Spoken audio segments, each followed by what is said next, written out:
Hello mga ka-random! Nakaisip nga tayo ngayon na pumunta sa SNR para bumili ng strawberry at grapes para sa panghulo.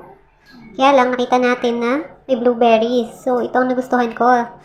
Dahil matagal ko na din gustong bumili nito. Dati ko pa talaga gustong kumain ng blueberry. Kaya eto na, try na natin. At ito na nga din na nakahintay. O-open na agad. At hinugasan ko muna pala yan. At ayan, nahulog pa nga kalikutan. Lagan! Natumba kasi. Yun, tinikman ko na. Parang hindi ko ma-appreciate yung lasa. Pero wala siyang buto. Kinakain ba lahat to? Ayaw, di ba?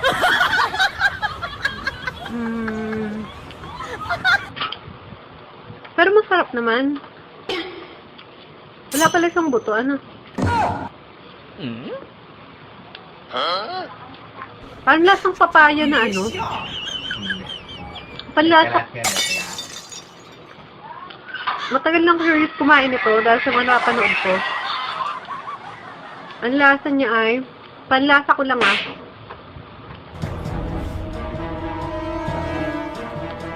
Ano lasang papaya? Ang dalawa agad. Nawawala yung agad yan. Parang ano siya May bite ng konti sa dulo. No? Saka dahil sa balat. Kinakain ba lahat to? Hindi matitira pa pag may tinapon ka pa dyan. Blueberry. Ito pala yung blueberry. May maasim. Sarap naman. Yung matamis. Basta ang panlasa ko parang dragon fruit na may pagkalasang papaya. Yun, No? Yung purple na dragon fruit. Basta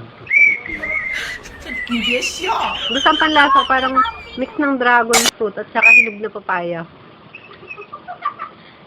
Tapos may konting pait. Tapos may mapait.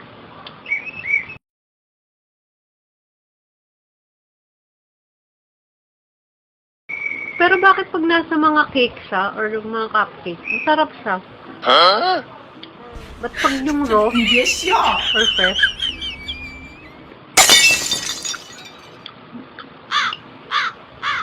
May maasim, may super tamis.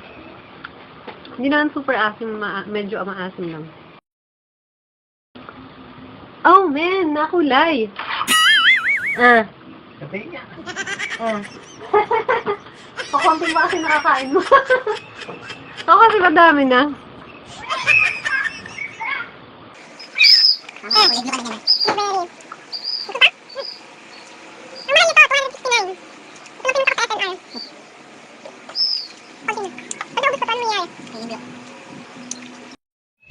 Tikman pa natin. Nakakasawa pala siya ng Ayaw ng balat.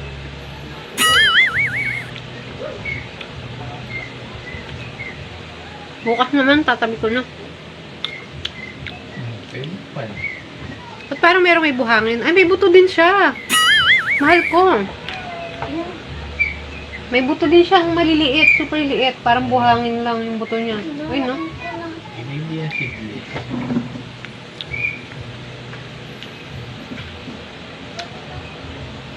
Tama na yung video. Alam ko na yung lasa.